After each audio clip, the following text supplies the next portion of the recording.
కృపను మనందరి ఎడల విస్తరింపచేస్తూ ఈ 50 దినముల ఈ ప్రత్యేకమైనటువంటి ఆత్మీయ కుటుంబ సహవాస కూడికల్లో ఆత్మదేవుడు మనలను ప్రేమించి 6వ రోజుకి మనలను నడిపించారు. దైవ సన్నిధిలోనికి వచ్చినటువంటి దేవుని పిల్లలైన మీ అందరిని బట్టి నేను ప్రభువుని స్తుతిస్తూ ఉన్నాను. మీ అందరికీ కూడా ప్రభు నామములో నేను వందనాలు చెల్లిస్తా ఉన్నాను. అమ్మా, మీ అందరికి వందనాలు. ప్రక్క వాళ్ళకి కూడా చెప్పడం వందనాలు. అసలు మనం కూర్చోగానే ఏమండి ముందు చేయాల్సింది ఏంటంటే వందనాలు ప్రక్కన ఉన్న వాళ్ళకి కూడా చెప్పుకోవాలి. రాగానే ఆఖరిలోనే చెప్పాలని ఏమి రూల్ లేదు. రాగానే ప్రైజ్ లాడనో వందనాలను ఏదో ఒకటి వందన వచనం, శుభవచనం అలా మాట్లాడుకోవడం, ఒకరి ముఖాలు ఒకరు చూసి చక్కగా మొదటిగా నవ్వుకోవడం, వాక్యం చెప్పినప్పుడు కాదు, మరొక సమయంలో కాదు, రాగానే పాలంకరింపు అంటారు కదా, అది దేవుని పిల్లలుగా మనం కలిగి ఉండడం మనకెంతో దీవెనకరం. దేవుని వాక్యం అదే చెప్తుంది, ఎల్లప్పుడూ ప్రభువునందు ఆనందించు, మరలా చెప్పుదును ఆనందించు. కాబట్టి దేవుని ప్రజలు, దేవుని పిల్లలు మనం దేవుని సన్నిధిలో ఆనందించే వారిగా ఉండాలి. ఎన్ని ఇబ్బందులైనా ఉండనివ్వండి, ఎన్ని పరిస్థితులైనా ఉండనివ్వండి, కానీ అవన్నీ మర్చిపోయి దైవ సన్నిధిలో ఉన్నప్పుడు దేవునిని బట్టి, దేవుడు మనకిస్తున్న ప్రత్యక్షతను బట్టి మనము ఆనందిస్తే నిశ్చయంగా మన ఆనందాన్ని దేవుడు సంపూర్ణం చేస్తారు. హల్లెలూయా. అది మనం అలా ఆనందించడం మనం అలవాటు చేసుకున్నప్పుడు ఆటోమేటిక్ గా అంతకు ముందు లేక మన వ్యక్తిగతంగా కుటుంబ పరంగా మనం కలిగి ఉన్న ఇబ్బందికి కారణమైన పరిస్థితులన్నింటినీ విడిపించి మన నోటి నిండా ఆయన నవ్వుంచుతారు. హల్లెలూయా. మీరు అందరూ అలా ఉండాలని దేవుని సేవకుడిగా నేను కోరుకుంటూ ఉన్నాను. నేరుగా మనము సందేశంలోనికి, వర్తమానంలోనికి మనము వెళ్ళిపోదాం. నినేవే పట్టణములో ఉన్నటువంటి ఆ ప్రజలు ద్వారా పరిశుద్ధాత్మ దేవుడు మనకు నేర్పించే కొన్ని ఆత్మీయ సత్యాలు, లేక వారి ద్వారా కూడా మనము కొన్ని ఆత్మీయ సత్యాలు నేర్చుకోవడానికి ప్రభు మనకు సహాయపడుతూ ఉన్నారు. వాస్తవానికి దేవుడు వాళ్ళకి ముందే చెప్పారు, 40 రోజుల్లో మీ పట్టణం అంతా ఏం కాబోతా ఉంది అని. కానీ దేవుడు మరి ఆయన నాశనం చేసేటువంటి వాడైతే కాదు, కానీ కొన్నిసార్లు ఇక తప్పని పరిస్థితుల్లో కొన్ని ఆయన అనుమతించడం తప్పదు. గడిచిన దినాల్లో మనము కరోనా అనే పరిస్థితిని మనం చూచాము. అది దేవుడు ఎవరొకసారి అలా పంపించారనమాట. ఎవరి ఇశ్రాయేలీయుల యొక్క జీవితాల్లో కానివ్వండి, అలాగే ఐగుప్తులో కూడా వాళ్ళు దేవుని మాట వినలేనప్పుడు వాళ్ళ మీదకి కూడా దేవుడు ఏం పంపించాడు? కొన్ని తెగుళ్ళు ఎందుకని? వాటిని బట్టి అయినా వాళ్ళు మాట వింటారు, మార్పు చెందుతారు, ఆయన వైపుకు తిరుగుతారు. అది అంతేగాని మనల్ని ఏదో దేవుడు చేయాలని కాదు. కొన్నిసార్లు మన పిల్లలు కూడా మన మాట వినలేనప్పుడు పిల్లలు చాలా జాగ్రత్తగా ఉండాలి. మిమ్మల్ని ఇప్పుడు మీ గురించే నేను మాట్లాడుతున్నాను. కాబట్టి మన పిల్లలు మన మాట వినకపోతే కొన్నిసార్లు వాళ్ళని మనం వాళ్ళ మీద కఠినంగా వ్యవహరిస్తాం. ఇప్పుడైతే అలాంటిది ఏమీ లేదండి. పూర్వపు దినాల్లోనైతే, మా చిన్నప్పుడైతే ఏమండి ఆ రోజు ప్రార్థన చేసుకోకపోతే కనుక ఏం పెట్టేవారు కాదు, టిఫిన్ పెట్టేవారు కాదు ఉదయం. ఇప్పుడు అలాగేమీ లేదనమాట. 7 ముందు వెళ్ళిపోయి అక్కడ తరివేసుకు తినేస్తారు. ఏమంటే తల్లిదండ్రులు పెట్టేదాకా ఎక్కడ అవుతున్నారు. కాబట్టి ఇది వరకు అది ఉండేది క్రమశిక్షణ. ప్రార్థన చేసావా, వాక్యం చదివావా, అయితే రా టిఫిన్ చేతి, ఇదిగో భోజనం చేతి కానీ అనేటువంటి పరిస్థితి ఉంది. ఇప్పుడు అది ఏమీ లేదు. ఎందుకంటే మన పిల్లలంటే మనకు బాగా ఏమి ఎక్కువైపోయిందనంటే గారం ఎక్కువైంది. చెప్పండి, ఏమి ఎక్కువైంది? అది గారం ఉండొచ్చు కానీ ఏం గారం ఉండకూడదట? అతి గారం ఉండకూడదట. అతి గారం ఉంటే ఒక రోజు నాడు మనకి చాలా కాబట్టి మీ పిల్లల విషయంలో తల్లిదండ్రులుగా కొన్ని సార్లు కఠినంగా ఉంటారు కదా. ఎందుకని అని అంటే కసాయి తల్లిదండ్రులు మనం అని కాదు. అలా ఉంటే కాస్త వాళ్ళు కొంచెం ఏమవుతారని లైన్ లో పడతారని. ఇంతకు మునుపు నేను ఒక చిన్న పని మీద ఒక లాయర్ గారిని కలవలసినటువంటి పరిస్థితి వచ్చినప్పుడు వెళితే అక్కడ ఒక బ్రోని తీసుకుని తల్లిదండ్రులు వచ్చారు. వాడు చూస్తే నిజంగా ఎలా ఉన్నాడు అని అంటే గాలేస్తే తినిపోయేలా ఉన్నాడు. వాడు వాటను చూస్తే, వాడు అవతారం చూస్తే పట్టుమనాడికి 27 కూడా లేవు. ఈ మధ్యకాలంలోనే ఒక అమ్మాయిని ప్రేమించాడట. మరేదేంటో ప్రేమించి మొత్తం మీద ఏమంటే తీసుకొచ్చాడు. తల్లిదండ్రులకి తెలియకుండా మొత్తం మీద తీసుకొచ్చి ఎక్కడో మొత్తం మీద ఏదో బొమ్మల పెళ్లి అంటారు చూసారా, అలాగుని చేసేసుకున్నాడు. కాబట్టి అమ్మాయికి 16 సంవత్సరాలు, కుర్రోడికి 18 సంవత్సరాలు. ఓ రకంగా చెప్తే వాళ్ళు ఇద్దరు ఎవరు కాదనమాట. ఇద్దరిని వీళ్ళిద్దరిని కుర్రోడు తల్లిదండ్రులు ఇద్దరిని, అమ్మాయి ఇద్దరు, మొత్తం నలుగురిని, మొత్తం 6 కలిపి ఎక్కడ ఇచ్చారన్నమాట. ఇప్పుడు అటుకెళ్ళి శుభ్రక్షతగా అలాంటి పరిస్థితి ఉంది. నేను మొత్తం మీద వచ్చి ఏంటయ్యా అని అడుగుతా అనుకుంటే చాలా మామూలు విషయం కాదు, కుర్రోళ్ళతోటే కాదు, అందరికీ ఇది చుట్టుకుంటుంది. మొత్తం అందరూ మీరు అక్కడికి వెళ్ళవలసి ఉంటుంది స్టేషన్. కాబట్టి ఇది మీరు మీ పెద్దల సమక్షంలో ఏదో తెలుసుకోండి అని చెప్పి సలహా ఇచ్చి పంపిస్తే వాళ్ళు చూస్తే చాలా ఎంత భయంకరంగా ఉన్నాయి, రోజులు ఎలా ఉన్నాయి. అది అసలు కుటుంబం అంటే ఏంటో, భార్య అంటే ఏంటో, బిడ్డ ఏదో చేసుకున్నాడంటే చేసుకుని ఏమన్నా అన్న మీద పండుకున్నాడట. మొత్తం మీద చిన్న బిడ్డ కదండి, ఇంకా ఏమి లేదు కదా, మొత్తం మీద అది బాడీ చేసినట్టు ఉంది. అక్కడ భోజనం దగ్గర ఎక్కడ గొడవ వచ్చారు ఇద్దరికి, ఏమన్నా మాట అనుకున్నారు, ఎదుర్కొంటాడు. మొత్తం మీద ఎక్కడికి వెళ్ళిపోయింది అనమాట. నీకు అని చెప్పి అమ్మగారికి వెళ్ళిపోయింది. చూసారు ఇప్పుడు ఎలాగా పరిస్థితి అయిపోయింది. కాబట్టి చాలా భయంకరమైనటువంటిది. ఎందుకు ఈ విషయాన్ని నేను ఇప్పుడు చెప్పవలసి వచ్చిందంటే, చాలా గడ్డు దినాల్లో మనం ఉన్నాం, తెలియట్లేదు. కాబట్టి పిల్లల విషయంలో తల్లిదండ్రులు ఖచ్చితంగా ఒక కేర్ అనేది తీసుకోవాలి. మాలాంటి దైవ సేవకులు వాళ్ళని మందలించినప్పుడు కానీ, వాళ్ళతో గట్టిగా మాట్లాడినప్పుడు మీరేమి పెద్దది అయిపోకుండా ఎలా ఉన్నా కానీ, ఎందుకంటే వాళ్ళు సెట్ అవ్వాలి అని అంటే కనుక, వాళ్ళు సెట్ అయ్యేటువంటి ప్లేస్ ఏదైనా ఉంది అని అంటే కనుక అది దేవుని యొక్క సన్నిధి మాత్రమే. దేవునికి స్తోత్రం కలిగి. అయితే మళ్ళీ మమ్మల్ని అంటారు కదా, ఎవరో ఎందుకు మనోళ్ళే అనేస్తారనమాట. ఏంటి బయటోళ్ళ దాకా ఎందుకు, లోపలోళ్ళే వెంటనే అన్ని చెప్పి అన్ని పరిస్థితులు చేసిన వాళ్ళం. కాబట్టి దయచేసి ప్రియమైన దేవుడు బిడ్డలారా, గారం పిల్లలకి ఉండవచ్చు కానీ అతిగారం ఉండకూడదు. ఉంటే దాని వలన నీకు చాలా నష్టం. ఈ మాటలను ఎందుకు చెప్పాలయ్యా మీరు అని అంటే, ఇక్కడ నినేవే పట్టణస్తులు కూడా దేవుడి యొక్క మాటకు అసలు దేవుడు అంటేనే గ్రహింపు లేకుండా వాళ్ళు ఇష్టానుసారంగా చెప్తున్నటువంటి సందర్భాల్లో దేవుడు అనుకున్నాడట, ఇక ఈ పట్టణాన్ని ఏం చేసేయాలి, నాశనం. అందుకనే కదా ఈ పట్టణమునకు దుర్గతి కలుగునని ప్రకటించుము అన్నారు యోనాథుడు. ఏం కలుగుతుంది? దుర్గతి. దుర్గతి అంటే దుర్గతి అంటే ఏంటండి? అదే చెప్పేది,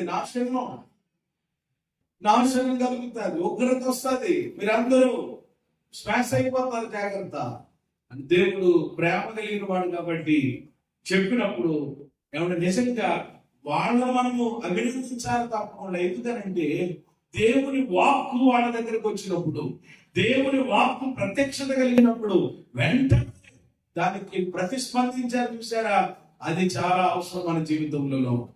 హల్లెలూయా. అది దేవుడు మాట్లాడతాడు. మనం ఆరాధించిన దేవుడు ఎవరు చెప్పండి? మన వాక్యం ద్వారా మాట్లాడతారు, సేవకుల ద్వారా మాట్లాడతారు, దర్శనం ద్వారా, ఆయా రీతులుగా. దానికి మనం స్పందించాలి. అప్పుడు మన జీవితాలు, మన పరిస్థితులు మార్చబడతాయి. కీడు ఎలా మార్చబడుతుందంటే మేలుగా మార్చబడుతుంది. అద్భుతాలు మన జీవితాల్లో చూస్తాం. అలాగే మీరు చూడటానికి వీళ్ళ దగ్గర మనం నేర్చుకున్న ఆత్మీయ విషయాలు ఏమిటి ఇప్పటికీ అంటే కనుక, మొదటిగా వాళ్ళు ఏం చేశారంట? విన్నారు. చెప్పండి, మొదటిగా విన్నారు. రెండవది విశ్వసించారు. దేవుని యందు విశ్వాసం ఉంచారు.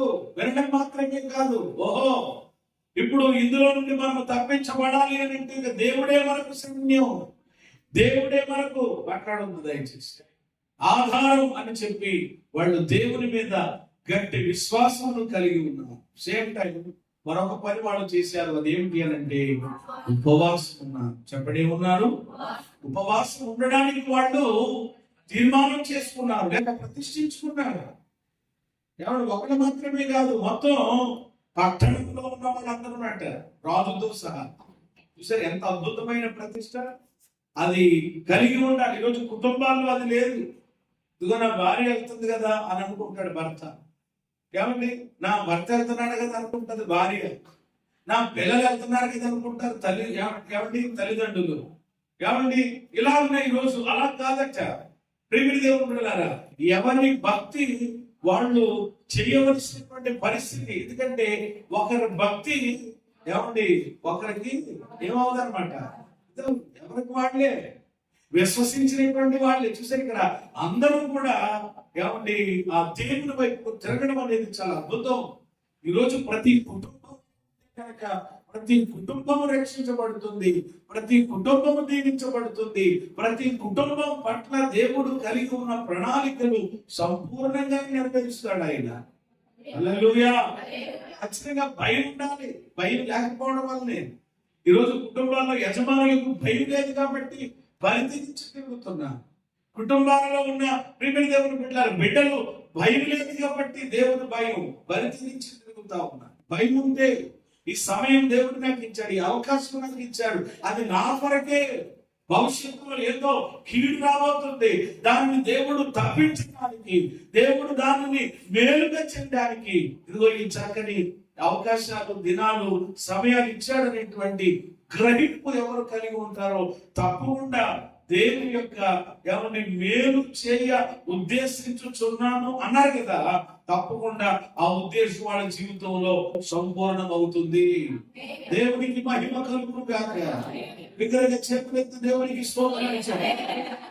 ఈ రాత్రి కూడా ఒక మాట జ్ఞాపకం చేస్తాను. వాళ్ళు విన్నారు, రెండు దేవుని యందు విశ్వాసం ఉంచారు, మూడవది ఉపవాసం ప్రతిష్ఠించుకున్నారు. రాత్రి చెప్పాను ఉపవాసం ఎందుకు ఉండాలి అనేటువంటి విషయాలు కూడా జ్ఞాపకం చేశాను. ఇప్పుడు నాలుగవ విషయాన్ని నేను జ్ఞాపకం చేస్తాను. నాలుగవ లక్షణం, వాళ్ళు ఉపవాసం ఉండడం మాత్రమే కాదండి, ఎవరు ఉపవాసం ఉండి వాళ్ళు చేసినటువంటి ఒక మంచి పని నాలుగవ విషయంగా లేక నాలుగవ లక్షణంగా నేను మీకు జ్ఞాపకం చేస్తాను. చదవండి 3వ అధ్యాయము, అందులో 5వ వాక్యం కంటిన్యూ చేయండి. 5వ వాక్యం కంటిన్యూ చేయండి. నినేవే పట్టణపు వారు దేవుని యందు విశ్వాసం ఉంచి ఉపవాస దినమును చాటించి గనులేని అల్పులేని అందరూ గోనె పట్ట కట్టుకొనిరి. చాలు. ఇక్కడ మనం గమనించవలసినటువంటి విషయం, వాళ్ళు ఉపవాసం ఉండడం మాత్రమే కాదు. ఉపవాసం అంటే చెప్పాను కదా, భోజనం మానేయడమే కాదు. చాలా మంది ఇలాగే అనుకుంటారు అనమాట. ఉపవాసం అంటే ఏం మానేయడం? భోజనం మానేయడం. ఎవరు పస్తుండడం అనుకుంటారు. ఉపవాసం అంటే పస్తుండడం కాదు. జ్వరం వచ్చినప్పుడు కూడా ఏముంటారండి, మాట్లాడరేమా, ఇప్పుడు తినేస్తున్నారులేండి ఇప్పుడున్న పరిస్థితుల్లో. ఇదివరకు జ్వరం వస్తే ఏమండి డాక్టర్ గారి దగ్గరికి వెళ్ళేంత పని ఉండేది కాదనమాట.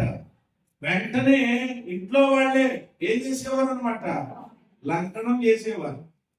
ఏమంటే ఏం చేసేవారు, ఉపవాసం కూడా మరొకటి ఏమంటారు అనమాట, లంకనాలు ఏం చేస్తారు ఇప్పుడు. ఏమండి ఏమి లేవు అనమాట.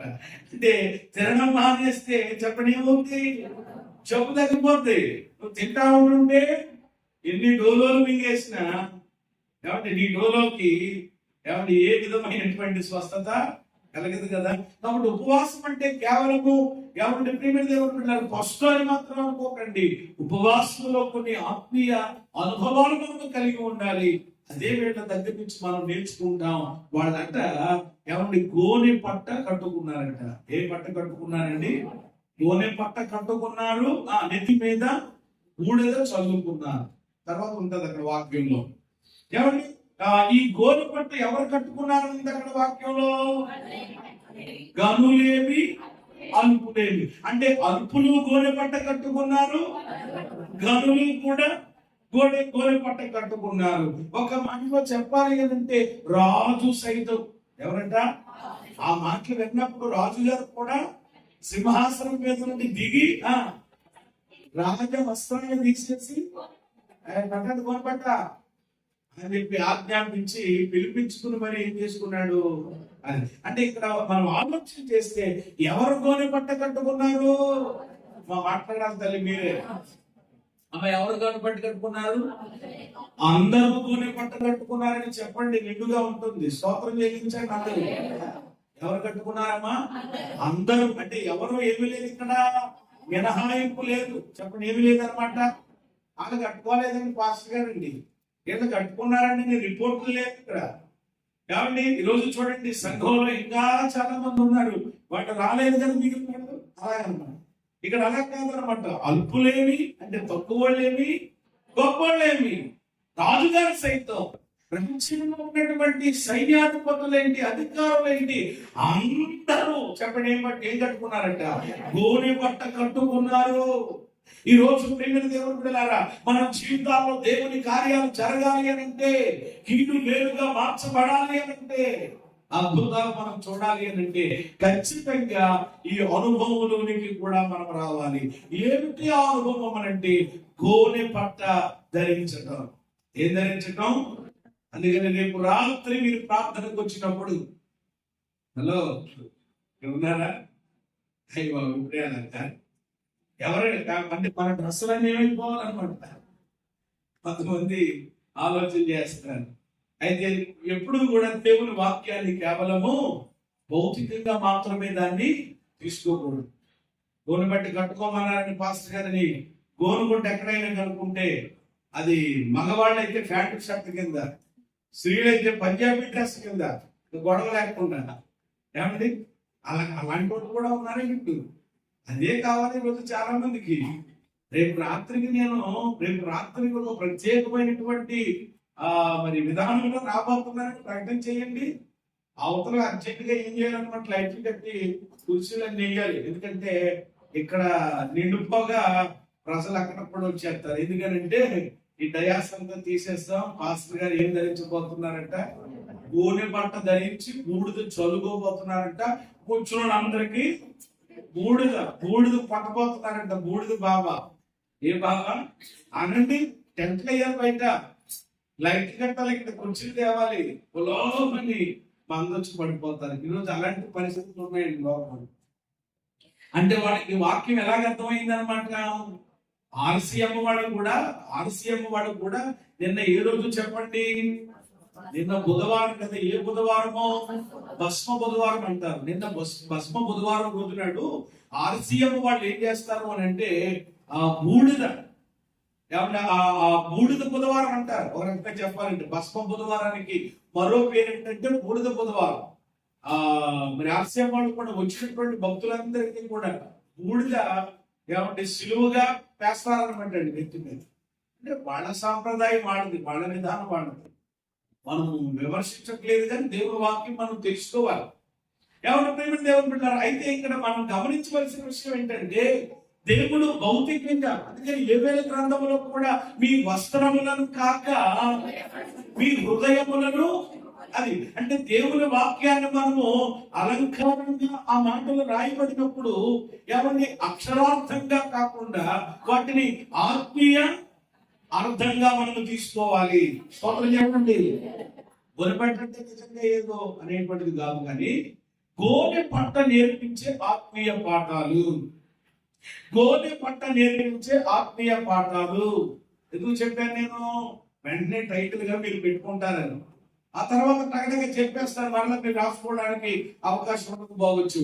కాబట్టి గోనె పట్ట అంటే భౌతికంగా కాదండి, భౌతిక సంబంధంగా దేవుడు ఇదిగో గోనె పట్ట కట్టుకురాన్ని ఇంకోటి చేయండి అనేవి అనడం లేదు. కానీ ఆ గోనె పట్ట నుండి మనం నేర్చుకునేటువంటి ఆధ్యాత్మిక అనుభవాలు ఏంటి? కాబట్టి ఆ యొక్క గోనె పట్ట ద్వారా మనం ఏ విధంగా ఉండాలని దేవుడు ఇష్టపడుతున్నారు. త్వరగా కొన్ని మాటలు నేను మీకు జ్ఞాపకం చేస్తాను. నెంబర్ 1, గోనె పట్ట నేర్పించే ఆత్మీయ పాఠములలో మొదటిది అంటే గోనె పట్ట అంటే ఏంటో చెప్తున్నాను నేను మీకు. 3 విషయాలు చెప్తాను, వినాలి జాగ్రత్తగా. ఈ 3 విషయాలు ఒకవేళ సమయం బట్టి ఏమండి అయితే నేను ముగిస్తాను, లేకపోతే కొనసాగింపు చేస్తాను. రేపటి రాత్రి మనం ధ్యానం చేయొచ్చు. సమయాన్ని బట్టి మీరు జాగ్రత్తగా నా మాటలు వినండి. అసలు గోనె పట్ట అంటే ఏమిటి అని ఆలోచన చేస్తే ప్రియమైన దేవుని బిడ్డలారా, మొట్టమొదటిది గోనె పట్ట అనగా పరిత్యజించుట అనే అర్థం వస్తుంది. పరిత్యజించుట, జించుట. ఎవరి పరిత్యజించుట? పరిత్యజించుట అనే మాట కూడా అర్థం ఏంటి? కొన్ని మాటలు ఎవరిని వాటి యొక్క భావాలు వెంటనే మనము అర్థం చేసుకోలేనివిగా ఉంటాయి. కానీ ఖచ్చితంగా అందులో ఏముంటుంది అన్నమాట? అర్థము ఉంటుంది. పరిత్యజించుట అనేటువంటి మాటకు 2 అర్థాలు వస్తాయన్నమాట. మొదటిది విడిచిపెట్టుట, 2 మానుకొనుట. దేవునికి మహిమ కలుగును గాక. అమ్మ చెప్పండి, 2 అర్థాలు. మొదటిది ఏంటి? విడిచిపెట్టుట. రెండవది మానుకొనుట. అంటే గోనె పట్ట అంటే దాని అర్థం ఏంటంటే, ఈరోజు గోనె పట్ట నేర్పించే ఆత్మీయ పాఠం ఏమిటి అని అంటే, మన యొక్క జీవితంలో ఎవరిని మన బ్రతుకుల్లో దేవుని కార్యాలను చూడాలి అని అంటే ఎవరిని ఖచ్చితంగా ఈ యొక్క అనుభవంలోని మనం రావాలి. ఈ అనుభవం క్రిందకి మనం రావాలి. పరిత్యజించుట అనే అనుభవంలోనికి రావాలి. అనగా ఎవరిని విడిచిపెట్టవలసినటువంటి దానిని విడిచిపెట్టాలి. రెండవది మానుకోవలసినటువంటి దానిని మానుకోవాలి. త్వరగా జ్ఞాపకం చేస్తాను. మొదటిది ఎవరిని విడిచిపెట్టుట ఏ అని మీరు పెట్టుకున్నట్లయితే దాని గురించి కొన్ని మాటలు చెప్తాను. మానుకోవడంలో బీగా చెప్తాను. ఎవరిని మొట్టమొదటిగా ఎవరిని విడిచిపెట్టడం. ఏదో మనం కనుక ఆలోచన చేస్తే ఏ విడిచిపెట్టాలి? బైబిల్ అసలు ఏ విడిచిపెట్టమని మనకి నేర్పిస్తుంది అని అంటే కనుక టకటక ఎవరిని ప్రియమైన దేవుని బిడ్డలారా, మీరు జ్ఞాపకం ఈ మాటలేమో మీకు జ్ఞాపకం చేస్తారు. వాక్యంలో నుండి మీరు వెంటనే తీయగలిగితే చదవండి, లేకపోతే తర్వాత ఇంటికి వెళ్ళిన తర్వాత చక్కగా ప్రశాంతంగా ఖాళీగా ఉన్నప్పుడు మీరు వాటిని చదివి ధ్యానం చేసుకోండి. ఎవరిని విడిచిపెట్టడం, దేనిని విడిచిపెట్టాలి, దేని విడిచిపెట్టాలి అని దేవుని వాక్యం చెప్తుందంటే, నెంబర్ 1 మొట్టమొదటిది హెబ్రీయులకు రాసిన పత్రిక 12వ అధ్యాయము మొదటి 2 వచనాల ప్రకారం, ఇంత గొప్ప సాక్షి సమూహం మేఘం వలె మనలను ఆవరించి ఉన్నందున మనము కూడా ప్రతి భారమును సులువుగా చిక్కులు పెట్టు పాపమును విడిచిపెట్టి అక్కడ ఏ విడిచిపెట్టి, అది మొదటిగా ఏ విడిచిపెట్టాలి? పాపం విడిచిపెట్టాలి. అమ్మా, ఏ విడిచిపెట్టాలండి? పాపం విడిచిపెట్టాలి. ఏమంటే కొంతమందికి పాపం అంటే కూడా ఏమిటో తెలియని మనుషులు ఉంటారు. అందుకని చూడండి, కొన్ని సందర్భాల్లో నాకు ఏ పాపము కూడా తెలియదమ్మా, నేను ఎవరికి ఎటువంటి హాని చెయ్యనమ్మా, కనీసం చీమకు కూడా నేనేం చేయను అంటారు చాలా మంది. కానీ ప్రియమైన దేవుని బిడ్డలారా, అంతకంటే ఎక్కువ ఆయన చీమ కానీ అని చెప్పేసి అన్నారు. ఏమన్నా దోమ కానీ చేయలేదా? దోమ వచ్చి నీ చేతి మీద పట్టుకుని నిన్ను కొడతా ఉంటుంటే, పుట్టమ్మా దోమ పుట్టు, నా శరీరంలో దేవుడు ఇచ్చిన మట్టికి బోలెడంత రక్తం ఉంది, నీ ఇష్టమైనట్లుగా త్రాగు అని అంటావా? లేకపోతే ఒక్కటి ఎన్ని దోమలు చెప్పలేదు మనం మాట్లాడరే మనం. కాబట్టి కొంతమంది మాట్లాడే మాటలు విచిత్రంగా ఉంటాయన్నమాట. కాబట్టి కొన్నిసార్లు ఇలా ఎన్నో జరిగిపోతా ఉంటాయి. కానీ మాట వరుసకు వచ్చినప్పుడు మాత్రం చెప్తారు, నేను ఎటువంటి పాపము ఎరుగను అన్నట్లుగా మాట్లాడతారు. అసలు ఆ పాపం అంటే ఏమిటి అని అంటే దేవుడి వాక్యాన్ని బట్టి చూస్తే అవన్నీ నేను వివరించవలసిన అవసరం లేదు. కానీ త్వరగా పూర్తిగా జ్ఞాపకం చేస్తాను. ఎవరి పాపం అంటే మొట్టమొదటిగా చెప్పాలంటే ఆధ్యాత్మిక క్రమమే పాపం. ఏదైతే దేవుడు ఒక ఆజ్ఞనిచ్చి ఎవరు మనల్ని చేయమన్నాడో ఎవరిని చేయకుండా ఉండడం లేక దాన్ని అతిక్రమించడం ఏంటనమాట పాపం. రెండవదిగా చెప్పాలంటే మేలైనది ఎరిగి అలాగను చేయకపోవడం పాపం. బైబిల్ చెప్తుంది విశ్వాసము కానిదేదో పాపం. ఏంటంట? విశ్వాసము కానిదేదో అది పాపం. ఇలా బైబిల్లో చాలా విషయాలు ఉన్నాయన్నమాట పాపాన్ని గురించి. కాబట్టి ఇప్పుడు దేవుని బిడ్డలారా, ఎవరి రోజు నీవు చేస్తున్నటువంటి పాపం ఏమిటి తెలుస్తుంది. ఎవరి పాపం అనేది తెలుస్తూ ఉంటుంది. ఎన్ని కబుర్లు ఎవరిని చెప్పినప్పటికీ కూడా ప్రతి ఎవరికి వాళ్ళకి మనస్సాక్ష్యం ఉంది కాబట్టి తప్పకుండా కలుగుతారు. ఓహో, నేను ఇలా ఉన్నాను, ఈ పాపములో ఉన్నాను, ఎవరిని యొక్క అతిక్రమములో ఉన్నాను అని ప్రతి ఒక్కరికి తెలుస్తారు. ఆ పాపాన్ని ఖచ్చితంగా ఏం చేయాలట? దేవుడి సన్నిధిలో ఒప్పుకోవాలట. రెండవది, అతిక్రమాలు దాచిపెట్టేవాడు ఒప్పుకొని విడిచిపెట్టాలి. కాబట్టి ఒకటి ఏం విడిచిపెట్టాలి? పాపం విడిచిపెట్టాలి. రెండు, ఎవరి కోపం విడిచిపెట్టాలి. రెండవది ఏం విడిచిపెట్టాలి అని అంటే కోపం. దేవుడి వాక్యంలో ఉంది, కీర్తనలు 37:8. నోట్ చేసుకోండి, కీర్తనలు 37:8. కోపమును మానము, ఆగ్రహమును విడిచిపెట్టము అనేటువంటి. ఆగ్రహమైన కోపమైన ఏదైనా ఒకటే. ఎవరు కోపాన్ని కూడా ఏం చేయాలన్నమాట? విడిచిపెట్టాలి. ఎవరు కొంతమంది ప్రియమైన దేవుని బిడ్డలారా, కోపం అనేటువంటిది ప్రతి వ్యక్తికి సహజంగా కలుగుతారు. కోపం లేనిటువంటి వ్యక్తులు ఎవరు ఉండరు. కానీ ప్రియమైన దేవుని బిడ్డలారా, బైబిల్ ఏం చెబుతుంది అని అంటే కోపపడుడి, కానీ అది కోపపడాలంట, కానీ ఏం చేయకూడదు. మళ్ళా సూర్యుడు అస్తమించే ఏమండి వరకు దాన్ని ఏం చేయకూడదు అనమాట, వెంటనే సమాధానం పడాలి. కాబట్టి కొన్నిసార్లు కోపపడము తప్పు లేదు, కానీ మన కోపం ఏ కోపమై ఉండాలి అని అంటే పరిశుద్ధమైన కోపమై ఉండాలి. చెప్పండి, ఏ కోపం? కోపాల్లో 2 రకాలు ఉంటాయి. భావోద్రిక్తంగా వచ్చేటువంటిది ఉంటుంది, ఏమంటే పరిశుద్ధమైనటువంటిది ఉంటుంది. కాబట్టి దేవుడు పిల్లలు మళ్ళీ కొంతమంది ఎంత గొప్పగా చెప్పుకుంటారు అని అంటే నాకు అసలు అంటారు అనమాట. ఏమంటే నాకు అసలు ఏమి ఎక్కువ అంటే కోపం ఎక్కువ అని, అదేదో పెద్ద డిగ్రీగా ఏమంటే చాలా గొప్పగా చెప్పుకుంటారు. కాబట్టి కోపాన్ని కూడా ఏం చేయాలి చెప్పండి? విడిచిపెట్టాలి. ఏమంటే ఎక్కువగా ఏమంటే కొన్ని సందర్భాల్లో పడినా పిల్లల మీద కోపడతాం, మరలా మరుక్షణం మేము చెప్పండి ఏం చేస్తాం? వాళ్ళను ప్రేమిస్తాం. 2 ఉంటాయన్నమాట. తండ్రిని 2 ఉంటాయి. అదే తండ్రి మనసు. దేవునికి స్తోత్రం చెప్పండి. నా ఆత్మీయ తండ్రి కోపపడేవారు. ఆయన కోపపడే విధానం చూస్తే అసలు మీరు చాలా ఇదైపోతారనమాట. ఎవరు నిలబడలేరు అసలు.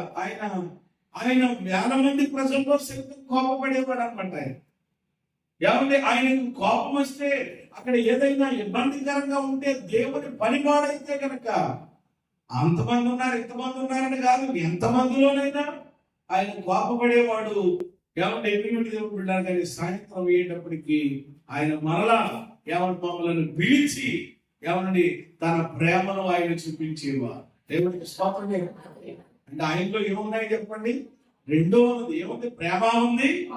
అది తండ్రి మనసు అంట. అది అర్థం కావాలి పిల్లలకి. కొన్నిసార్లు దైవజనుడు కోపపడినా ఏంటండి బాబు అని అనుకోవడానికి వీడి. నేను ప్రేమించు వారందరినీ గద్దించి శిక్షించుచున్నాను అంటే ఎవరినైతే ప్రేమిస్తామో వాళ్ళని మనం ఏం చేయగలుగుతాం? కోపడగలుగుతాం, గద్దించగలుగుతాం. ఎవరిని ప్రేమించలేని వ్యక్తిని మనం ఏం చేస్తాం చెప్పండి? వదిలిపెట్టేస్తాం, అంతే కదా. కాబట్టి అది అర్థం కావాలి, గ్రాహి కావాలి. కాబట్టి ఒకటి ఏం విడిచిపెట్టాలంట? కోపం. ఇలా వివరించుకుంటూ వెళ్తుంటే చాలా ఎవరి సమయం పడుతుంది కాబట్టి నేను జ్ఞాపకం చేస్తాను. మూడవదిగా లోభం. అంటే 2 అక్షరాలుగా చెప్తున్నాను అనమాట, మీకు సులువుగా గుర్తుండడం కొరకు. లోభం విడిచిపెట్టాలి. సామెతలు ఏమండి 15:27 చదవక్కర్లేదు కానీ సామెతలు 15:27 లోభమును లోపి తన ఇంటి వారి బాధ పెట్టదు చాలు. ఏమంటే లోభాన్ని విడిచిపెట్టాలి, లోభం విడిచిపెట్టాలి. ఏమిటి ఏమండి లోభత్వం అని కనుక ఆలోచన చేస్తే లోభం అనే మాటకు అర్థం ఏంటంటే పిసినారితనం. ఏ తరం చెప్పండి? పిసినారితనం. ఇక్కడ పిసినారులందరూ గట్టిగా స్తోత్రం చెప్పండి. అబ్బో చాలా ఏమంటే ఎలక్ట్ గానే ఉన్నారు. దేవుడికి మహిమ కలుగును గాక. ఇప్పుడు ప్రభుని స్తుతిస్తూ చెప్పండి కొన్ని హల్లెలూయా. ఏమంటే కొంతమందికి ఏ తరం ఉంటది అనమాట, పిసినారి. ఆ పిసినారితనాన్ని కూడా ఏం చేయాలంట? అందుకని అంటారు చూడండి, వీడి బిల్లుకి కూడా ఏం పెట్టాడు అని అంటారు కొంతమంది. ఎంగిలి చేతితోటి వేటిని ఎగరగొట్టరంట కొంతమంది ఉంటారు. ఎందుకని మళ్ళా ఆ వెతుకులు ఎక్కడ రాలిపోతే అది వచ్చి 10 కాలాలు బతికేస్తారని కాకి. చూసా ఎంతది ఏమండి? పిసినారితనం కూడా ఏమండి అది చాలా ప్రమాదకరమైనది. దానిని ఎంత త్వరగా విడిచిపెడితే అంత మంచిది. కాబట్టి ఒకటి ఏం విడిచిపెట్టాలి? కోపం, పాపం. రెండవది కోపం. మూడవది లోపం. నాలుగవది నేను జ్ఞాపకం చేస్తున్నాను. సామెతలు 14:30 ఉంటది. ఈ మాట నీకు సామెతలో దొరుకుతాయి మనకి. ఏమండి? సాత్వికమైన మనసు మత్సరము ఎముకలకు కొళ్ళు. కాబట్టి దీని అర్థం ఏంటి అంటే స్వార్థం విడిచిపెట్టాలి. విడిచిపెట్టాలి స్వార్థాన్ని విడిచిపెట్టాలి. ఏమండి? స్వార్థం కూడా చాలా ప్రమాదకరమైనది. దేవుని పిల్లలుగా మనలో చెప్పండి ఏముండకూడదు అనమాట? స్వార్థం ఉండకూడదు. చెప్పండి ఏముండకూడదు? స్వార్థం అంటే మీకు తెలుసు కదా, అదేంటి స్వార్థం అంటే ఏంటి? ఓర్వలేని తనం. ఒక రకంగా చెప్పాలంటే కుళ్ళు. ఎముకలు ఏంటంట? కుళ్ళు. కొంతమంది ఏంటో తెలియదు, 365 రోజులు కూడా కుళ్ళుకుంటేనే బ్రతుకుతారు. దేవుని పిల్లలుగా మనలో చెప్పండి ఏముండకూడదు? స్వార్థం అనేది ఉండకూడదు. ఒకవేళ ఉంటే దానిని ఎంత త్వరగా విడిచిపెడితే అంత మంచిది మనకి. స్తోత్రం చెప్పండి. స్వార్థ ప్రియులు ఏమండి దేవునికి ఇష్టమైన వాడు కాదు. స్వార్థం మనలో ఉండకూడదు. ఏమండి? అందరినీ మనము ప్రేమించాలి. అందరిని బట్టి వాళ్ళ పరిస్థితులను బట్టి ఆనందించగలగాలి. ఇంకా 5వది చివరిది 5 మాటలు చెప్తారు ఇక్కడ. 5వది ఏమిటి అంటే గర్వాన్ని విడిచిపెట్టాలి. గర్వం సామెతలు 16:18 ఉంటది. సామెతలు 16:18 ఉంటది. నాశనానికి ముందు గర్వం నడుస్తుంది, పడిపోవడానికి ముందు అది గర్వం విడిచిపెట్టాలి. ఏం విడిచిపెట్టాలండి? కొంతమందికి ఎంత గర్వమో, గర్వం అనే గుర్రం ఎక్కుతూ ఉంటారు. కొంతమంది గర్వం అనే గుర్రం ఎక్కి ప్రయాణం చేస్తూ ఉంటారు. ఏమని ఇంటిలో పరిస్థితులు ఎలా ఉన్నప్పటికీ కూడా కొంతమందికి అనుకుని ఉంటారు, ఈ మనిషికి ఏం చూసుకున్నా అంటారు. చూడండి, వీడికి ఏం చూసుకున్నా. ఒక్కొక్కడు చూడండి, కొత్తగా పట్టుకున్నాడు అనుకోండి, ఈ మధ్యకాలంలో ఫ్యాషన్ ఎక్కువైపోతుంది అనమాట. కరోనా చూస్తే బండి కొన్నాడు అని అంటే ఏం చేస్తున్నాడు? గుండి విప్పేస్తున్నాడు ముందు. అదే సట్ట బట్టలు స్లిప్ అయ్యడం 3 అది ఎంతగానో లోపల ఉన్నది బండ శక్తి ఎలా ఉంటుంది, కానీ అది ఎంతగా ఏం కాదనమాట. బంగారం కాదు, 2 గోల్డ్ సెట్లు అది వేసి వెనక పెట్టేసేసి 2 గూళ్ళు కూడా ఏం చేశారనమాట, పైకి గూళ్ళు మళ్ళా ఇలాగా. అదేందుకు ఏదో మరి అది విధానం. కాబట్టి పట్టుమని 10 రోజులు తిరగలేదు. కాబట్టి లోపల వాయిదా కట్టలేదంట. మళ్ళా ఏం పట్టుకుపోయారు? మళ్ళా 5 గుండీలు సరిగ్గా మళ్ళీ సట్ట మీద లోపల వచ్చేసి సైడ్ లేదు, ఇంకా మళ్ళీ పాఠశాల కట్టగా వచ్చేసి ఇంట్రాయిట్ అని అంటే ఎందుకు వచ్చింది? 10 చూడండి, ఎన్ని పరిస్థితులు వాళ్ళకు ఉన్నా, ఎన్ని కలిగి ఉన్నా చెప్పండి ఎప్పుడు ఒకేలాగా ఉంటారు. దేవునికి స్తోత్రం కలిగింది. అందుకని కదా నేను ఎప్పుడో మాట చెప్తాను, ఉన్నది అని ఏం చేయకూడదట, పొంగకూడదట, లేదు అని పొంగకూడదట. ఎప్పుడు దేవుడి పిల్లలు ఒకేలా ఉండాలంట. స్తోత్రం చెప్పండి. అందుకని ఎంత ఉన్నాడు ఎంత ఇదిగా ఉంటదండి అనుకుంటారు. చూడండి, ఓ చాలా ఉన్నాడు బాబాలకి, ఆయన కానీ చాలా దేనంగా చక్కగా ఉంటారండి అని అంటారు. అందుకని ఈ వంకరంతా ఎవరిలో ఉంటారని ఏమిటి ఇంటికి వెళ్తే అంతా కూడా ఏగలపోతే కొంతమంది యొక్క పరిస్థితులు చూస్తే, కానీ ఏంటో తెలియదు, ఎక్కడెక్కడో నడుతున్నారండి అంటారు. ఈ మధ్యకాలంలో కళ్ళు పైకి అనే మాటలు వస్తూ ఉంటాయి, ఊరికి రావాలి. కాబట్టి గర్వం అనేది చాలా ప్రమాదకరమైనది. గర్వాన్ని బట్టి ప్రియమైన దేవుని బిడ్డలారా, పశువుల వలె గడ్డి వేసినటువంటి వ్యక్తులు, రాజులు కూడా బైబిల్ చరిత్రలో ఉన్నారు. అంటే గర్వం వాళ్ళు ఏం వేసారో చేసింది. అందుకే గడ్డి అంటే ఏంటి?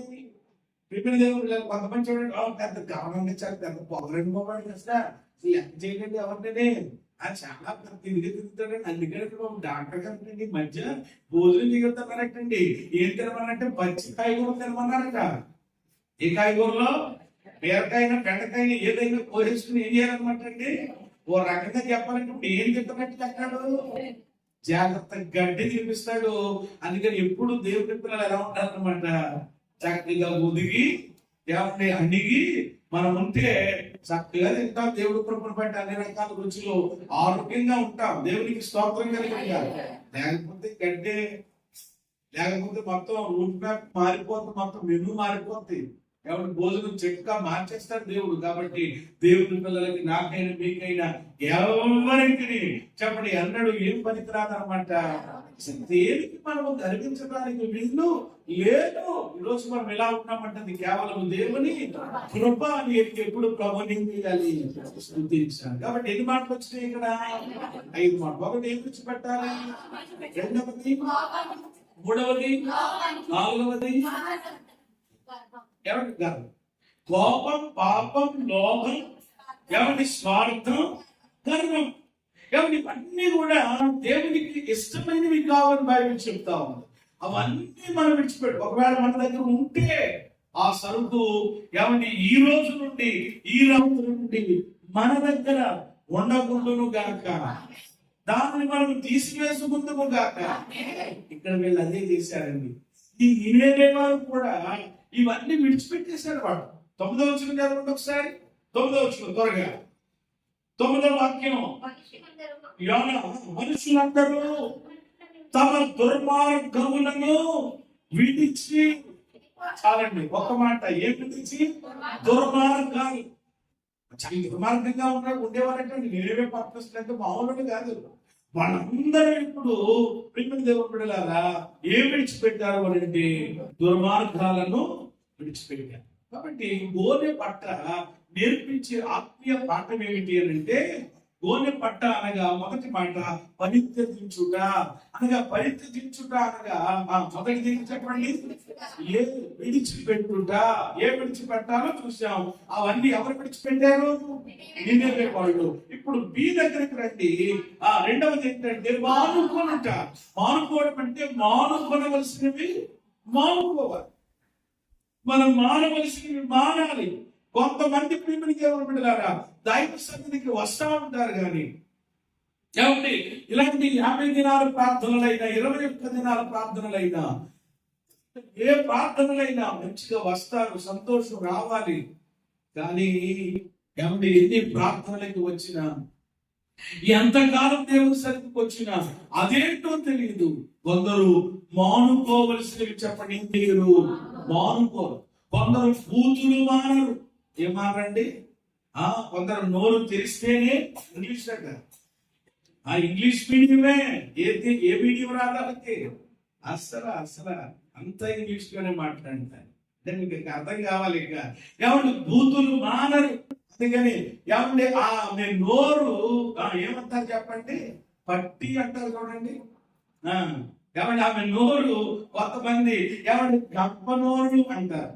నేనూరు అంట, గంపనోరు అంటారు. గంపనోరు అని అంటే అర్థం ఏంటి? పెద్ద నోరు అని అనమాట. కొంతమందికి అయ్యి బాబాయ్ ఆ మనిషితో ఏమండి అస్సలు మాట్లాడలేమండి. ఆమె నోట్లో నోరు అంటే వస్త్రంగా నోట్లో నోరు పెడతారా? దరిద్రమైనటువంటి నోరు అని తెలిసినప్పుడు ఎలా పెడతావు అని అంటే ఆ మనిషితో ఎవరు ఏం చేయలేదని అర్థం. అంతే కదా వాస్తవంగా.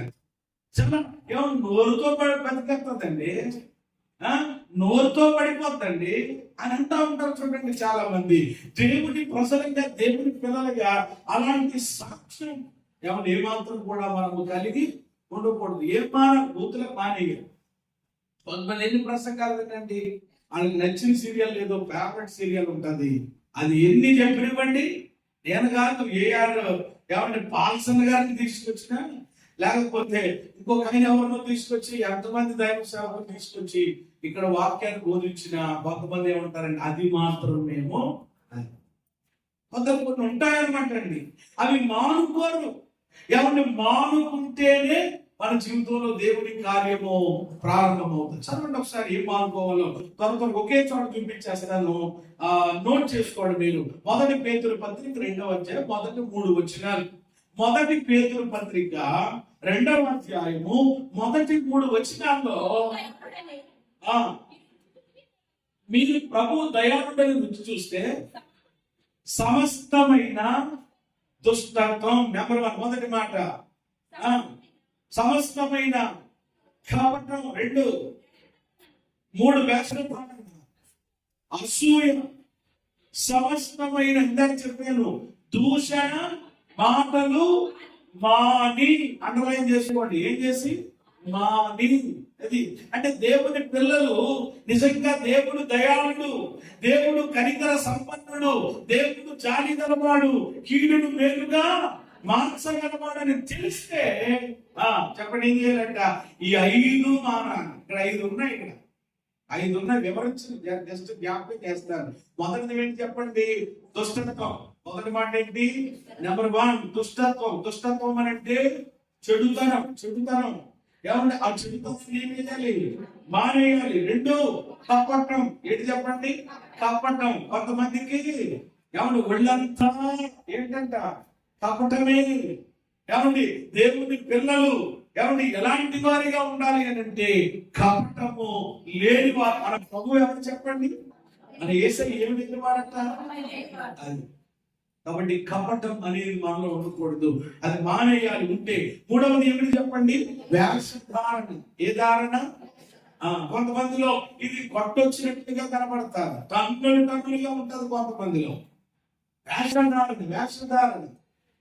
ఎవరి మాటలు చూస్తే మామూలుగా కాదు, ఇక ఎవరిని బ్రతుకు చూస్తే మరొక విధంగా వేషధారణ. ఏమండి యేసయ్య ప్రియమైన దేవుని బిడ్డలారా వేశ్యలైనా చెప్పండి ఏం చేశాడట, క్షమించి విడిచిపెట్టాడట, కనికరించాడంట. వేషధారణ మాత్రం తోలు ఎవరిని దిగలాగేసేటట్టు మాట్లాడాడు. మత్తయి సువార్త 23 మీరు ఎప్పుడైనా తర్వాత చదువుకోండి. ఆ అధ్యాయం ఎవరి గురించి దేవుడు మాట్లాడాలంటే వేషధారణల గురించి. మామూలుగా కాదు, తారేసేసి ఏమంటే ఇస్త్రీ కూడా చేసేసాడు ఆయన. కాబట్టి వేషధారణ దేవుని పిల్లల్లో ఉండకూడదు. కొంతమంది మాటలు వేషధారణ. కాబట్టి ఇక్కడ చెప్పేది ఒకటి, అక్కడ ఒక విధానం. కాబట్టి ఏదో అంటా ఉంటారు కానీ ఏమీ కనబడదు, అది క్రియల్లో కనిపించదు. అంత వేషధారణ. వేషధారణ దేవునికి చాలా ఆయాసం కలిగిస్తుంది కనుక దాన్ని కూడా మానేయాలని వాక్యం చెబుతుంది. తర్వాత 4వది అసూయ. అసూయ ఇక దీని గురించి వాళ్ళ ఎక్కువగా వివరణ చెప్పలేదు. దేవుని పిల్లలలో ఏమండి అసూయ అనేటువంటిది ఉండకూడదు, అసూయ పడకూడదు. ఏమండి ఇశ్రాయేలీయుల ప్రజలట ఎవరి మీద అసూయ పడ్డారని వాక్యంలో ఉంది అని అంటే మోషే యందును ఏమండి అహరోను యందును ఏర్పడ్డారట. చూడండి వీళ్ళు ఎంత భయంకరమైన పరిస్థితి దిగజారిపోయారో. ఎవరి మీద అసూయ పడ్డారంటే అది వేరే విషయం. వీళ్ళు మొత్తం ఎవరి మీద ఎవరి అసూయ పడ్డారు అని అంటే దేవుని ప్రతినిధుల మీద, దేవుని సేవకుల మీద చెప్పండి ఏమంటారంట. అది ఎంత భయంకరం. ఒక సాటి వ్యక్తి మీద పడ్డారంటే అది వేరేగా ఉన్నది కలిగినటువంటిది. ఎంతగా వీళ్ళు మోసే ఏమన్నా ఒక ప్రవక్త ఆయన, అహరోను ఒక యాజకుడు, వాళ్ళ మీద అసూయ పడ్డారు, ఇబ్బందులు తెచ్చుకున్నారు. అసూయ అనేది దేవుని పిల్లలుగా మనలో ఏమాత్రము ఉండకూడదు, దానిని మానాలి అని వాక్యం చెప్తుంది. చివరి మాట ఏంటి అంటే వినాలి, పిల్లల మధ్యలో ఎవరు డిస్టర్బ్ చేయకండి. 5వది దూషణ మాటలు. ఏ మాటలు, దూషణ మాటలు, వ్యర్థమైన మాటలు, పోకిరి మాటలు, సరసోక్తులు. కొంతమందికి నోరు తెరిస్తే చాలు సరసోక్తులు. ఇక్కడ ఉన్నప్పుడు చూస్తే అద్భుతంగా మాట్లాడేస్తారు, బయటికి వెళ్తే 4-5 మాట్లాడుకునేటప్పుడు వాళ్ళ మాటలు చూడాలండి ఎంత దారుణంగా ఉంటాయి. జాగ్రత్త. ఆ మాటలు కూడా ఏం చేయాలి అని అంటే ఏం చేయమని వాక్యం చెప్తుంది, మానాలను ఇష్టపడే వాళ్ళతో దేవునికి స్తోత్రం చెప్పండి. దానికి సమాధానం తిరిగి ఎందుకు మీరు రిప్లై ఇవ్వరు? మానాలి, మానాలి అనే చెప్పండి ఏముండాలి, అసలు మనసు ఉండాలి. మనసు ఉంటే ఖచ్చితంగా ఇదివరకు పాత పాట ఉండేది, మారాలి మారాలి ఈ మనసే మారాలి, మారిన మనసు దేవునికి ఇస్తే మారామంటూ మారామంటూ చేస్తాను. చాలా అద్భుతంగా పాట, చాలా మంచి పాట, అది చాలా మీనింగ్ఫుల్ పాట అనమాట. అందులో చాలా అర్థాలు ఉంటాయి. కొంతమంది మేము మారిపోయేవాళ్ళు అంటారు. ఏం మారిపోయారు? ఎవరు అసలు నన్ను అడిగితే ఈ ఆత్మీయ కుటుంబ సహవాస కూడికలు ఎందుకు అని అంటే చెప్పాలి మీరు దయచేసి, మనము మార్పు చెందడానికి. ఎవరు మనము మార్పు చెందడానికి. ఇక్కడ వీళ్ళు కూడా అదే చేశారండి. నినేవే పట్టణస్తులు కూడా అదే చేశారు. మళ్ళా 9 చదవండి. యోనా 3:9. మనుషులందరూ దుర్మార్గాలను విడిచిపెట్టారు, తాము చేయు బలత్కారమును ఏం చేశారంట? మానేశారు. దేవుని వాక్యంలో ఏమండి ఆ 10వ వచనంలో కూడా ఉంటది అనమాట. తమ చెడు నడతలు మానుకొనగా. చెప్పండి, ఏం చేయగా?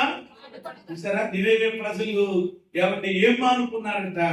చెడు నడతలు మానుకున్నారు, బలత్కారాన్ని మానుకున్నారు. అప్పటిదాకా వాళ్ళలో ఏముంది? బలత్కారం చేసేవాళ్ళంట మనుషుల్ని. బలత్కారం చేయడం అంటే తెలుసు కదా, ఈరోజు చాలా చూస్తున్నాం సమాజంలో. అలాంటి మనుషులు వాళ్ళు, అసలు అలాంటి వాళ్ళు బలత్కారాన్ని చెడు నడతల్ని అన్ని ఏం చేసుకున్నారంటండి? మానుకున్నారు. ఈరోజు ప్రేమిల దేవుని పిల్లలు ఖచ్చితంగా ఈ అనుభవాన్ని మనం కలిగి ఈ 2 వేళ చేశారు. ఈ 2 ఎవరి అనుభవాలు కూడా ఎవరి వేళలో మనం చూస్తాం. ఒకటి, ప్రేమిల దేవుని పిల్లలు విడిచిపెట్టారు. ఏం చేశారు చెప్పండి? విడిచిపెట్టారు. అంటే విడిచిపెట్టవలసిన దానిని విడిచిపెట్టాలి. రెండవది, ప్రేమిల దేవుని పిల్లలు మానుకోవలసిన దానిని మానుకోవాలి. వీళ్ళు విడిచిపెట్టారు. చెప్పండి, రెండవది మానుకున్నారు. కాబట్టి పరిత్యజించు, గోనె పట్ట అనే మాటకు అర్థం ఏంటంటే, మొదటి మాట పరిత్యజించుట. పరిత్యజించుట అనగా విడిచిపెట్టుట, మానుకునుట. విడిచిపెట్టారు, మానుకున్నారు. ఏ విడిచిపెట్టారో చూసాం, ఏ మానుకున్నారో చూసాం. మనమే విడిచిపెట్టాలి. 5 విషయాలు నేర్చుకున్నాం. మనమే మానుకోవాలో ఎన్ని విషయాలు చెప్పండి? 5 విషయాలు. మొత్తం కలిపితే 8 విషయాలు, 10 విషయాలు. రెండవ మాట చెప్పి నేను ముగిస్తాను. రెండవది, గోనె పట్ట అనగా రెండవ అర్థం ఏంటంటే ప్రలాపించుట. రెండవ అర్థం ఏమిటి అని అంటే ప్రలాపించుట. ప్రలాపించుట అనే మాట 3 అర్థాలు వస్తాయి. 3 అర్థాలు వస్తాయి. ఒకటి ఏమంటే దుఃఖించుట, రెండవది విచారపడుట, మూడవది ఏడ్చుట. ఏమంటే ప్రలాపించడం అనంటే దుఃఖపడడం, ప్రలాపించడం అనంటే విచారపడడం, ప్రలాపించడం అనంటే ఏడవడం. యోవేలు గ్రంథము 2వ అధ్యాయము 12వ వచనంలో ఉన్న మాట, ఇప్పుడైనా మీరు ఉపవాసం ఉండి కన్నీరు విడుచుచు దుఃఖించుచు మనఃపూర్వకముగా తిరిగి నా యొద్దకు రండి, ఇదే యెహోవా వాక్కు. దేవునికి మహిమ కలుగును గాక. చూసారా, ఆ వచనంలో 2 ఉన్నాయి. యోవేలు 2:12 ఏమున్నాయి? నేను చెప్పినటువంటి కన్నీరు ఉంది, దుఃఖము ఉంది. నేను చెప్పాను కదా, ఇప్పుడు ప్రలాపించడం అంటే దుఃఖించటము. ప్రియమైన దేవుని బిడ్డలారా, విచారపడడు, ఏడవను. కాబట్టి ఈ రోజు నాడు ఈ అనుభవంలోనికి రావాలి. గోనె పట్ట కట్టుకోవడం అని అంటే భౌతికంగా కట్టుకోకపోయినా ఆధ్యాత్మికంగా దైవ సన్నిధిలో చెప్పడం మనం ఏం చేయాలి? దుఃఖించాలి. దేన్ని బట్టి దుఃఖించాలి? దేన్ని బట్టి ఏడవాలి? దేవుని బట్టి విచారించాలి. అయ్యో, మీకు ఎవరికి సమస్యలు ఏమి లేవా? మీకేమి బాధలేమి లేవా? అదేంటో తెలియదండి. కొంతమంది ఎన్నున్నప్పటికీ కూడా, ఎన్ని పరిస్థితులు ఉన్నప్పటికీ, అయ్యో నేను రావాల్సినటువంటి స్థలానికి వచ్చాను, నా తండ్రి సన్నిధిలోనికి వచ్చాను, నా గుండెల్లో ఉన్నటువంటి బరువంతా నా సన్నిధిలో ఏమంటే నా తండ్రి పాదాల దగ్గర కాచుకుంటాను అనేటువంటి విధానం ఉండదు. కన్నీళ్ళు రావేంటో కొంతమంది బ్రతుకులో ఆ గుండె ఏమైపోయింది అనమాట అండి, బండ బారిపోయింది. ఏదో అవుతుందిలే ఏమండి, మరి తెగింపు జీవితం. ఏమంటే హన్నా దేవుని సన్నిధికి వెళ్ళినప్పుడు అలా లేదట, తన ఆత్మను ఏం చేసింది? మాట్లాడేమ్మా. ఈ అనుభవం కావాలి. ఈరోజు ఈ కూడికల్లో ప్రత్యేకంగా ప్రార్థన అనంతరం కొంత సమయానికి ఇచ్చినప్పుడు తప్పకుండా మీరు ఏం చేయాలన్నమాట? కన్నీళ్లు కార్చాలి, ఏమన్నా దుఃఖించి, ఏమన్నా మన ఆత్మను దేవుడి దగ్గర ఏం చేయాలి? కుమ్మరించాలి. 62వ కీర్తనలో ఉంటుంది, జనులారా ఎల్లప్పుడూ ఆయన యందు నమ్మిక ఉంచండి, మీ హృదయములను దేవుని దగ్గర కుమ్మరించారు. కాబట్టి ఎవరైతే వాళ్ళ హృదయాలను దేవుడి దగ్గర కుమ్మరిస్తారో, దుఃఖముతో ఎవరిని కన్నీళ్లతో ప్రార్థన చేస్తారో, తప్పకుండా వారి జీవితాల్లో దేవుడు అద్భుతాలు చేస్తాడు. ఇక్కడ నినేవే ప్రజలు కూడా అదే చేశారు. దేవునికి స్తోత్రం కలిగింది. కాబట్టి దైవ జనాంగమా, నా మాటలు ముగిస్తున్నాను. ఏమండి, ఈ నినేవే ప్రజల జీవితాల్లో దేవుడికి ఇంత అద్భుతమైన కార్యం చేయడానికి, కీడు వాళ్ళ బ్రతుకులో మేలుగా మారడానికి ఏంటి కారణం అంటే, మొదటి మాట వాళ్ళు ఏం చేశారు? విన్నారు. రెండవదిగా విశ్వసించారు. మూడవదిగా ఉపవాసం ఉన్నారు. నాలుగవదిగా గోనె పట్ట కట్టుకున్నారు. ఏం కట్టుకున్నారంట? అది ఈ రాత్రి మనం ధ్యానం చేస్తున్నాం. గోనె పట్ట నేర్పించే ఆత్మీయ పాఠాలు. గోనె పట్ట అనగా మొదటిది పరిత్యజించుట, అనగా విడిచిపెట్టుట. విడిచిపెట్టాల్సింది విడిచిపెట్టారు, మానుకోవాల్సింది మానుకున్నారు. ఈ కూటాల్లో మనం అదే చెయ్యాలి. రెండవది ప్రలాపించుట. గోనెపట్ట అనగా రెండవ అర్థం ప్రలాపించుట. ప్రలాపించడం అంటే కన్నీళ్లు విడవడం, దుఃఖించడం, విచారపడడం, ఏమండి ఏడవడం చేయాలి. కొంతమంది ఒకరు ఏడుపు ఎక్కడెక్కడో ఏడుతారండి. అదే సంతలో ఏం చేస్తారు, కొంచెం ఏమండి బస్ స్టాండ్ రైల్వే స్టేషన్ చేస్తాం, ఎక్కడెక్కడో ఏడుస్తారు. నేను అంటాను, నీవు దేవుని సన్నిధిలో కనుక నీవు కన్నీరు పెట్టుకోండి, దేవుని పాదాల దగ్గర కన్నీరు. అందుకనే కదా ఇప్పుడైనాను అని వాక్యం చెప్తుంది. ఇంతవరకు ఒకవేళ చేయలేదేమో, ఇప్పుడైనా ఉపవాసం ఉండి కన్నీరు పెట్టి దుఃఖించి ఆయన వైపు తిరిగితే తప్పకుండా ఏమండి నినేవే ప్రజల జీవితాల్లో ఏమంటే అద్భుతం చేసిన దేవుడు మన కుటుంబాల్లో కూడా ఈ కూడికల ద్వారా అద్భుతములను జరిగించడం గాక చేస్తారు. కానీ మనం ఎలాగ ప్రతిస్పందిస్తున్నామా? ఈ అనుభవాలు కలిగి ఉన్నామా? అర్థం చేసుకుందాం. పోలబట్ట అనుభవాన్ని ఆధ్యాత్మికంగా కలిగి ఉందాం. విడిచిపెట్టవలసిందాన్ని విడిచిపెడదాం, మానుకోవలసిందాన్ని మానుకుందాం. కన్నీళ్లు గార్చి రోధిస్తూ ఆయన పాదాలు పట్టుకుని అద్భుతాలు మన జీవితంలో సొంతం చేసుకుందాం. మరొక మాటతో రేపు జ్ఞాపకం చేస్తాను. ఈ మాటకు దేవుడు మన వెనుకలో దీవించి ఫలభరితంగా చేయకుండా